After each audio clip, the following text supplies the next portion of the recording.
50-52টা করে খাইতাম। এখন কয়টা করে খাও? এখন মোটামুটি 5-7টা হয়। পান খাওয়া যখন আচ্ছা, তুমি তো আগে কয়টা করে পান খাইতে? 50-52টা করে খাইতাম। এখন কয়টা করে খাও?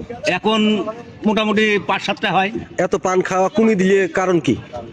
কারণ শারীরিক দিক থেকে ক্ষতি হয়েছিল পানে, জর্দা বিড়ি সিগারেট খাইছিলাম। যখন পান খাওয়া বাদ দিয়ে দিলে তখন তোমার হচ্ছে কি সমস্যা হইলো? পান খাওয়া বাদ দিয়ে তখন ভাতের খিদে বেরিয়ে গেল।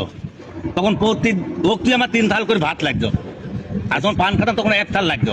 তার মানে ভাত পান খাওয়া সাইড দিয়ে ভাতের খিদে বেরিয়ে গেল।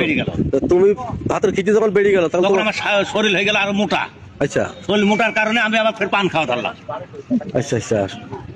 তো এখন পান খেয়ে আবার যখন আমি 38 কেজি ছিলাম তখন হয়ে গেলাম পান খাওয়া বাদ দিই হইলো 62 কেজি। আমি গেলাম এরকম শরীর ফুলে যাচ্ছে, পানের ফের পান খাওয়া ধরলাম। 5-7টা খাই এখন।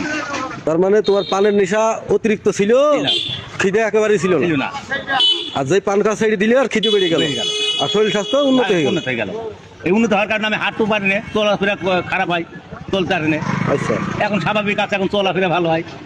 তার মানে পান খাওয়া অতিরিক্ত খাওয়া ভালো নাই, আর অল্প খালি পারে এখন স্বাভাবিক মতন আছে।